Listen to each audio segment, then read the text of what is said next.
السلام عليكم ورحمة الله. بسم الله الرحمن الرحيم.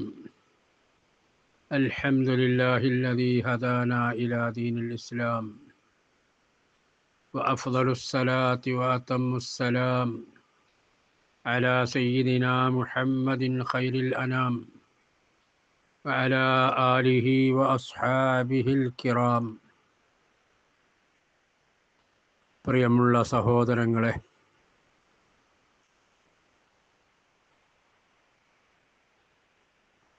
ഒരു പുതു ഹിജറ വർഷത്തിലേക്ക് നാം പ്രവേശിച്ചിരിക്കുകയാണ്. 1446 കൊല്ലവും നാം പിന്നിട്ട് കഴിഞ്ഞു. 1447 പ്രവേശിച്ചിരിക്കുന്നു. ഓരോ വർഷവും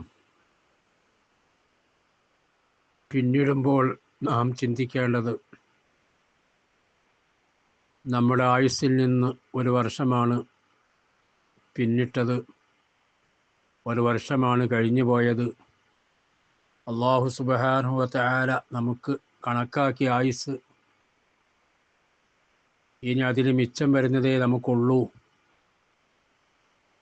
അത് എപ്പോഴാണ്, ഏത് സമയത്താണ് അവസാനിക്കുക എന്ന് നമുക്കാർക്കും ഒരു ധാരണയുമില്ല, നമുക്ക് അറിയുകയുമില്ല. നമ്മളിങ്ങനെ ജീവിച്ചു കൊണ്ടിരിക്കുന്നു. ആ സെക്കൻഡ്, ആ സമയം നമുക്ക് അല്ലാഹു തആല കണക്കാക്കി ആ സമയം എത്തിക്കഴിഞ്ഞാൽ നമ്മൾ എവിടെ വെച്ചായാലും അല്ലാഹു സുബ്ഹാനഹു വ തആല നമ്മെ പിടികൂടും, മരണപ്പെടും. പിന്നെ മരണശേഷമുള്ള ജീവിതത്തിലേക്ക് പ്രവേശിക്കും. ആ മരണശേഷമുള്ള ജീവിതത്തിലേക്ക് സമ്പാദ്യങ്ങൾ ഉണ്ടാക്കുക, അതിനു വേണ്ടിയിട്ടാണ് നമ്മൾ അല്ലാഹു തആല ഈ ദുനിയാവിൽ സൃഷ്ടിച്ചിട്ടുള്ളത്. വമാ ഖലഖത്തുൽ ജിന്ന വൽ ഇൻസ ഇല്ലാ ലിയഅ്ബുദൂൻ. അല്ലാഹു സുബ്ഹാനഹു വ തആല പരിശുദ്ധ ഖുർആനിൽ പറഞ്ഞില്ല, ജിന്ന് വർഗത്തെയും മനുഷ്യവർഗത്തെയും ഞാൻ സൃഷ്ടിച്ചിട്ടില്ല ഇല്ലാ ലിയഅ്ബുദൂൻ, അവരെനിക്ക് ഇബാദത്ത് ചെയ്യാൻ വേണ്ടി അല്ലാതെ. അവരൊറ്റ ഉദ്ദേശമാണ് നമ്മെ സൃഷ്ടിച്ചതിൻ്റെ പിന്നിലുള്ളത്, എനിക്ക് ഇബാദത്ത് ചെയ്യാം. ആ ഇബാദത്ത് ചെയ്യാൻ ആവശ്യമാകുന്ന സംഗതികളുമായിട്ട് ബന്ധപ്പെടാം, അതിന് കുഴപ്പമില്ല. അതിൽ നമ്മൾക്കിവിടെ ജീവിക്കണമെങ്കിൽ ഭക്ഷണം വേണം, വെള്ളം വേണം, മറ്റു സൗകര്യങ്ങളൊക്കെ വേണം. അപ്പം അതിനുള്ള മാർഗങ്ങളൊക്കെ തേടുന്നത് അതൊക്കെ ഇബാദത്തിൻ്റെ ഇനത്തിൽ തന്നെയാണ് പെടുക, നിയ്യത്ത് നന്നാക്കിയാൽ. അപ്പം എങ്ങനെയായാലും റബ്ബിന് ഇബാദത്ത് ചെയ്യാൻ വേണ്ടിയിട്ടാണ് അല്ലാഹു സുബ്ഹാനഹു വ തആല നമ്മെ സൃഷ്ടിച്ചിട്ടുള്ളത്. അത് ഓരോരുത്തർക്കും പലർക്കും പല കാലങ്ങളാണ്, പല വയസ്സുകളാണ്, ആയുസ്സുകളാണ് അല്ലാഹു നിർണയിച്ചിട്ടുള്ളത്. കുറേ ആളുകൾ കുറേ കൂടുതൽ ജീവിക്കും, കുറച്ചാളുകൾ കുറച്ച് കാലം മാത്രമേ ഉണ്ടാവുള്ളൂ, അതോടുകൂടി അവരുടെ ജീവിതം അവസാനിക്കും. ഇതൊക്കെ നമ്മുടെ മുമ്പിൽ എത്രയോ അനുഭവങ്ങളാണ്. ഒരിക്കലും ഈ സമയത്ത് അവൻ മരിക്കൂല എന്ന് കരുതിയ ആളുകൾ പെട്ടെന്ന് മരണപ്പെട്ടു പോകുന്നു നമ്മൾ കണ്ടുകൊണ്ടിരിക്കുകയാണ് നമ്മുടെ കൺമുമ്പിൽ. അപ്പം ഇതേ ഒരു അനുഭവം നമുക്കും വരാനുണ്ട് എന്നൊരു ബോധം ഏത് സമയത്തും നമുക്ക് വേണം. പ്രത്യേകിച്ച് പുതുവർഷത്തിലേക്ക് കടക്കുന്ന സമയത്ത് നമുക്ക് വേണം. കഴിഞ്ഞുപോയ കൊല്ലത്തെ ഒരു കണക്കെടുപ്പ് നമ്മൾ നടത്തണം. ബഹുമാനപ്പെട്ട ഉമർ ഇബ്നുൽ ഖത്താബ് റളിയല്ലാഹു തആല അൻഹു പറഞ്ഞതായിട്ട് കാണാം, ഹാസിബു അൻഫുസക്കും ഖബ്ല അൻ തുഹാസബു. നിങ്ങൾക്കൊരു ഹിസാബ്, കണക്ക് നോട്ടം വരാനുണ്ട്. അതിന് മുമ്പായി നിങ്ങളെ നഫ്സിനെ നിങ്ങളൊന്ന് കണക്ക് നോക്കുക എന്ന് മഹാനവറുകൾ പറഞ്ഞതായിട്ട് കാണാം. അല്ലാഹു സുബ്ഹാനഹു വ തആല പറഞ്ഞില്ലേ, ഇഖ്തറബ ലിന്നാസി ഹിസാബുഹും. ജനങ്ങൾക്ക് അവരുടെ ഹിസാബ് അടുത്തിരിക്കുന്നു, വിചാരണ അടുത്തിരിക്കുന്നു. അവർ ചെയ്ത പ്രവർത്തനങ്ങളെ സംബന്ധിച്ചുള്ള ചോദ്യോത്തരങ്ങൾ, അതിൻ്റെ വിചാരണകൾ ഒക്കെ വരാനടുത്തിരിക്കുന്നു എന്ന് അള്ളാഹു പരിശുദ്ധ ഖുർആനിൽ പറഞ്ഞു. പക്ഷേ അതിനെപ്പറ്റിയുള്ള അശ്രദ്ധയിൽ തിരിഞ്ഞു കളഞ്ഞുകൊണ്ടിരിക്കുകയാണ് അവർ എന്ന് അള്ളാഹു അതിൻ്റെ ശേഷം പറയുന്നുണ്ട്. ആ വക ബോധമൊന്നുമില്ല, അതൊന്നും ചിന്തിക്കാതെയാണ് ജനങ്ങൾ പല നിലക്ക് ജീവിതം നയിച്ചു കൊണ്ടിരിക്കുന്നു എന്ന് അള്ളാഹു പരിശുദ്ധ ഖുർആനിലൂടെ നമ്മെ ഉണർത്തിയിട്ടുണ്ട്. അപ്പം അങ്ങനെ ഒരു ഹിസാബ് വരാനുണ്ട്, മഹ്ശറുണ്ട്, ഖബറുണ്ട്, ഖബറിലെ ജീവിതമുണ്ട് എന്നൊക്കെ വിശ്വസിക്കുന്ന നാം ശരിക്കും അതിനു വേണ്ടിയുള്ള പണിയാണ് എടുക്കേണ്ടത്. അവിടെ രക്ഷപ്പെടാനുള്ള അമലുകളാണ് ചെയ്യേണ്ടത്. മനുഷ്യ സഹജമായി വല്ല തെറ്റുകളും വന്നു പോകും. വന്നു പോയാൽ ഉടനെ റബ്ബിനോട് തൗബ ചെയ്ത് കീഴപേക്ഷിച്ച് അത് പൊറുപ്പിക്കാൻ വേണ്ടി ശ്രമിക്കണം. അള്ളാഹു സുബ്ഹാനഹു വ തആല തൗഫീഖ് നൽകുമാറാകട്ടെ. എല്ലാവർക്കും എൻ്റെ പുതുവത്സരാശംസകൾ. ദുരിതങ്ങൾ, യുദ്ധങ്ങളൊന്നുമില്ലാതെ ശാന്തിയും സമാധാനത്തോടു കൂടെയുള്ള ഒരു വർഷമാക്കി അള്ളാഹു ഈ പുതുവർഷത്തെ മാറ്റുമാറാകട്ടെ. ആമീൻ ബിറഹ്മതിക യാ അർഹമർ റാഹിമീൻ. പ്രിയമുള്ള സഹോദരങ്ങളെ, നമ്മെ സംബന്ധിച്ചിടത്തോളം നമുക്ക് പ്രധാനപ്പെട്ട ഒരു വർഷമാണ് ഹിജറ വർഷം. നമ്മുടെ മതപരമായ എല്ലാ നിയമങ്ങളും ബന്ധപ്പെട്ട് കിടക്കുന്നത് ഹിജറ വർഷവുമായും ഹിജറ വർഷത്തിലെ മാസങ്ങളുമായിട്ടാണ്. അതുകൊണ്ട് അതിനാണ് നമ്മൾ പ്രാധാന്യം നൽകേണ്ടത്. മറ്റത് നമ്മൾ ഇംഗ്ലീഷ് വർഷം, ക്രിസ്തു വർഷം, മറ്റൊക്കെ നമ്മൾ പലതിനും ഉപയോഗിക്കുന്നുണ്ടെങ്കിലും നമ്മൾ ഏറ്റവും പ്രാമുഖ്യം നൽകേണ്ടത് ഹിജറ വർഷത്തിനാണ്, അറബിക്കൊല്ലത്തിനാണ്. അത് പ്രകാരമാണ് നമ്മൾ എല്ലാം, നമ്മുടെ മതപരമായ എല്ലാ സംഗതികളും അതുമായി ബന്ധപ്പെട്ട് കിടക്കുന്നു. ഉദാഹരണത്തിന് റസൂലുള്ളാഹി സ്വല്ലല്ലാഹു അലൈഹി വസല്ലമ തങ്ങൾ പഠിപ്പിച്ച ഹദീസിൽ കാണാം, നിങ്ങളെ മക്കൾക്ക് നിങ്ങൾ നിസ്കാരം കൊണ്ട് കൽപ്പിക്കണം. അവർ 7 വയസ്സ് ആകുമ്പോൾ, 10 വയസ്സായാൽ നിസ്കാരം ഉപേക്ഷിച്ചതിൻ്റെ പേരിൽ അവരടിക്കണം എന്നൊക്കെ റസൂലുള്ളാഹി സ്വല്ലല്ലാഹു അലൈഹി വസല്ലം തങ്ങൾ നിർദ്ദേശിച്ചതായിട്ട് കാണാം. എങ്ങനെയാണ് ഈ 7 വർഷവും 7 വയസ്സും 10 വയസ്സൊക്കെ നമ്മൾ കണക്കാക്കേണ്ടത്? അത് അറബിക്കൊല്ലം കണക്കാക്കിയിട്ടാണ്. അതുകൊണ്ട് തന്നെ നമുക്ക് ഒരു കുട്ടി ജനിച്ചു കഴിഞ്ഞാൽ ആ കുട്ടിയുടെ ഹിജറ വർഷം, ഹിജറ ഏത് അറബിക്കൊല്ലം ഏത് മാസത്തിലാണ്, ഏത് ദിവസത്തിലാണ് എന്നൊക്കെ നമ്മൾ രേഖപ്പെടുത്തി വെക്കണം. നമ്മൾ പഞ്ചായത്തിലോ മുനിസിപ്പാലിറ്റിയിലോ പോയി രജിസ്റ്റർ ചെയ്യുമ്പോൾ അവിടെ ഇംഗ്ലീഷ് വർഷമനുസരിച്ചാണ് രേഖപ്പെടുത്തുന്നത് എങ്കിലും നമ്മൾ സ്വന്തമായി നമ്മുടെ ഡയറിയിലോ മറ്റോ രേഖപ്പെടുത്തി വെക്കണം. നമ്മുടെ കുഞ്ഞുങ്ങൾ ജനിച്ചത് ഇന്ന അറബി മാസം, ഇന്ന അറബി കൊല്ലത്തിലാണ്, ഇന്ന മാസത്തിലാണ്, ഇന്ന ദിവസത്തിലാണ് എന്നൊക്കെ രേഖപ്പെടുത്തി വെക്കണം. അതെന്തിനാണ്? ഇങ്ങനെ 7 വയസ്സും 10 വയസ്സൊക്കെ കണക്കാക്കണമെങ്കിൽ അത് മുതൽക്കാണ് നമ്മൾ കണക്കാക്കേണ്ടത്. അപ്പോൾ നമ്മളെ ജനനവുമായി ബന്ധപ്പെട്ടതാണ് ഈ അറബി വർഷം എന്ന് പറയുന്നത്. അതുപോലെ മരണവുമായി ബന്ധപ്പെട്ടതുമാണ്. നമ്മൾ മരിച്ചവരാണ്ട് കഴിക്കാറുണ്ട്. ആ മരിച്ചവരാണ്ട് കഴിക്കണമെങ്കിൽ മരിച്ച ദിവസം ഇംഗ്ലീഷ് വർഷം നോക്കിയിട്ടല്ല ആണ്ട് കഴിക്കൽ. അവിടെ മരണപ്പെട്ട ദിവസം, ഇന്ന മാസം, ഇന്ന കൊല്ലം എന്നുള്ളത് അറബിക്കൊല്ലവുമായി ബന്ധപ്പെട്ട് അതേ നിലയ്ക്ക് തന്നെ നമ്മൾ രേഖപ്പെടുത്തി വെക്കണം. ഡെത്ത് സർട്ടിഫിക്കറ്റ് റെഡിയാക്കുമ്പോൾ ചിലപ്പോൾ ഇംഗ്ലീഷ് വർഷത്തിലായിരിക്കും. അത് നോക്കേണ്ടത് അങ്ങനെ ചോദിക്കോട്ടെ. നമ്മളെന്ത് ചെയ്യുക? ഹിജറ വർഷപ്രകാരമുള്ള കണക്ക് എഴുതി രേഖപ്പെടുത്തി വെക്കണം. അങ്ങനെ നമ്മളെ ബന്ധപ്പെട്ടവരാരെങ്കിലും മരണപ്പെടുമ്പോൾ, അവരാണ്ട് വരുമ്പോൾ അവരെ ഓർമ്മിക്കാനും അവർക്ക് വേണ്ടി ദുആ ചെയ്യാനൊക്കെ അത് ഉപകാരപ്പെടും. അതുപോലെ തന്നെയാണ് പെൺകുട്ടികളെ സംബന്ധിച്ചിടത്തോളം പ്രായപൂർത്തിയാകുന്നത്. അവർക്ക് ആർത്തവം കണ്ടാൽ അവർക്ക് പ്രായപൂർത്തിയായി, പ്രായമറിയിച്ചു നമ്മൾ പറയാം.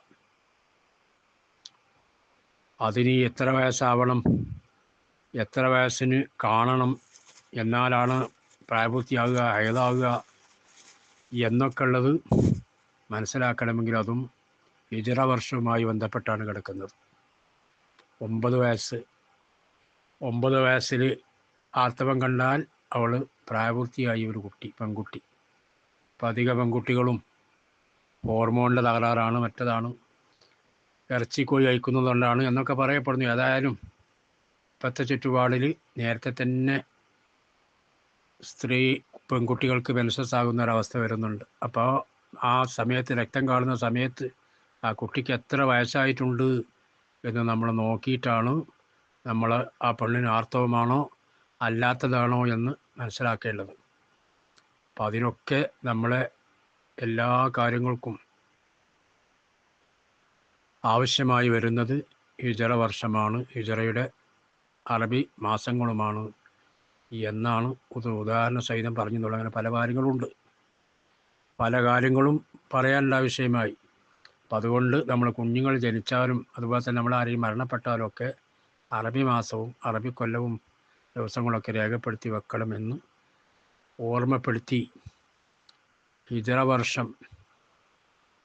വർഷം എന്ന് തുടങ്ങിയത് ആദ്യം ഇങ്ങനെ കൊല്ലങ്ങൾ കണക്കാക്കി 12 കൊല്ലം, ഒരു കൊല്ലത്തിൽ 12 മാസം. ആ 12 മാസം എന്ന നിലയ്ക്ക് അങ്ങനെ ഇന്ന കൊല്ലം എന്നൊന്നുമില്ല, അങ്ങനെ പോയിരുന്നു.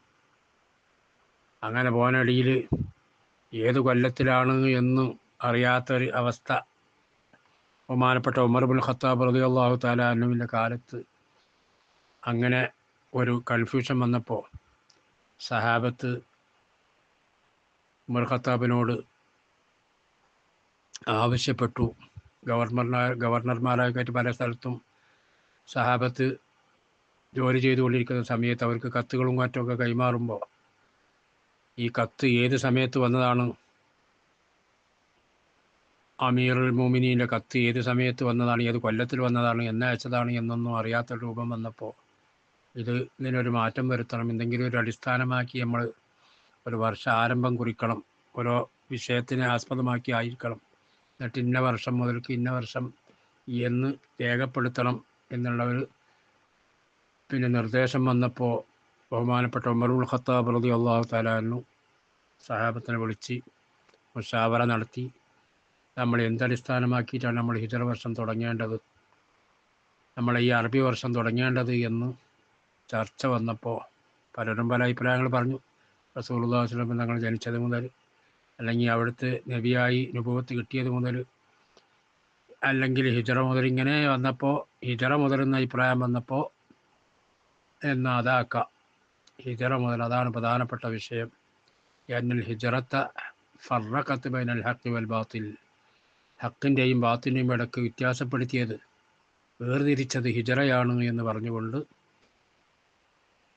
ഉമർ ഖത്താബ് റളിയല്ലാഹു തന്നെ പറയുകയും അത് മറ്റുള്ളവരൊക്കെ അംഗീകരിക്കുകയും ചെയ്ത് അങ്ങനെയാണ് ഹിജറ അടിസ്ഥാനമാക്കി വർഷാരംഭം കുറിച്ചത്. അങ്ങനെയാണ് ഇപ്പോൾ ഹിജറ വർഷം എന്ന് പറയാൻ കാരണം.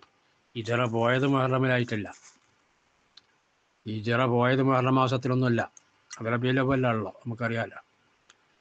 എങ്കിലും അറബി കൊല്ലം തുടങ്ങുന്നത് മുഹറം മാസം, പഴയ കാലം മുതൽക്ക് അങ്ങനെ തന്നെയാണ്, അതിന് മാറ്റമൊന്നും വരുത്തിയിട്ടില്ല.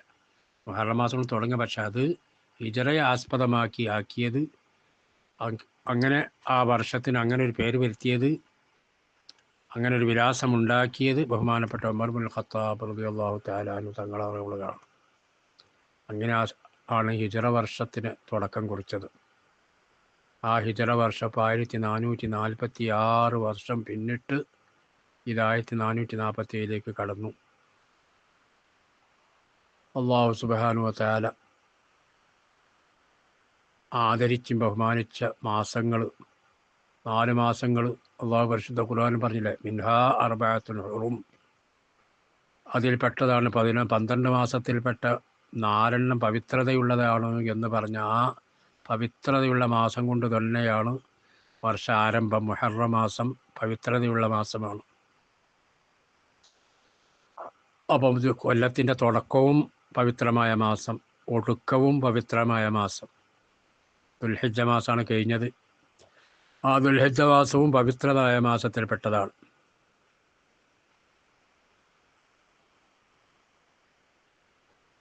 ദുൽഖഅദ, ദുൽഹിജ്ജ, മുഹറം, ഇങ്ങനെ 3 മാസം തുടർച്ചയായി, പിന്നെ റജബ് മാസം, ഇങ്ങനെ 4 മാസം പവിത്രതയുള്ളതാണ് എന്ന് അല്ലാഹു സുബ്ഹാനഹു വ തആല പരിശുദ്ധ ഖുർആനിൽ പറഞ്ഞു, അതുപോലെ റസൂലുള്ളാഹി സ്വല്ലല്ലാഹു അലൈഹി വസല്ലം തങ്ങൾ ഹദീസിലും പറഞ്ഞു.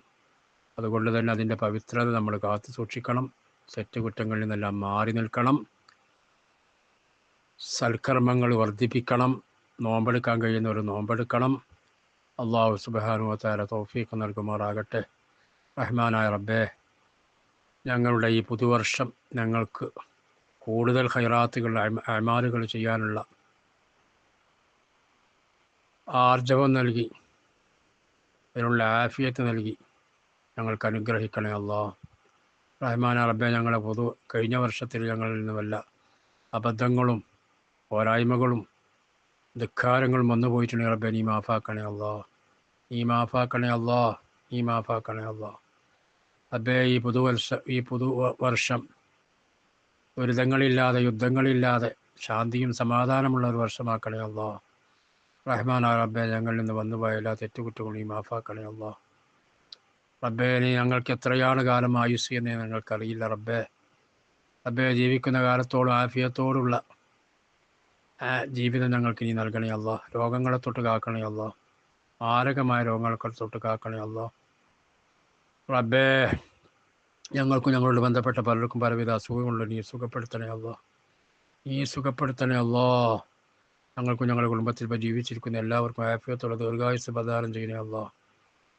റബ്ബേ, ഞങ്ങളോട് ബന്ധപ്പെട്ട പലരും, മാതാപിതാക്കൾ, സഹോദരന്മാരും മറ്റ് ബന്ധുമിത്രാദികൾ പലരും മരണപ്പെട്ടു പോയിട്ടുണ്ട്. അവർക്കൊക്കെ പോലെ ബർസഖിയായ ജീവിതം ഏറെ സന്തോഷത്തിലാക്കണേ അല്ലാഹ്. ഒരു ദുരിതത്തിലും അവരെ നീ പെടുത്തല്ല അല്ലാഹ്. റബ്ബേ, ഞങ്ങൾക്കും ഞങ്ങളോട് ബന്ധപ്പെട്ട് ഇപ്പോൾ ജീവിച്ചിരിക്കുന്ന എല്ലാവർക്കും മരണം ഖൈറാകുന്ന സമയത്ത് കലിമ ചൊല്ലി മരിക്കാനുള്ള സൗഭാഗ്യം നൽകണേ അല്ലാഹ്. റബ്ബേ, ജോലിയില്ലാതെ വിഷമിക്കുന്നവരുണ്ട്, അനുയോജ്യമായ ജോലി നൽകണേ അല്ലാഹ്, ഖൈറായ ജോലി നൽകണേ അല്ലാഹ്. റഹ്മാൻ റബ്ബേ, ഞങ്ങളുടെ എല്ലാ ഹലാലായ മുറാദുകളും നീ ഹാസിലാക്കണേ അല്ലാഹ്. ആമീൻ ബിറഹ്മതിക യാ അർഹമർ റഹീമീൻ. സല്ലല്ലാഹു വസല്ലം അലാ സയ്യിദിനാ മുഹമ്മദിൻ വ ആലിഹി വസഹ്ബിഹി അജ്മഈൻ. സുബ്ഹാന റബ്ബിക റബ്ബിൽ ഇസ്സത്തി അമ്മാ യസിഫൂൻ വസലാമുൻ അലൽ മുർസലീൻ വൽഹംദുലില്ലാഹി റബ്ബിൽ ആലമീൻ.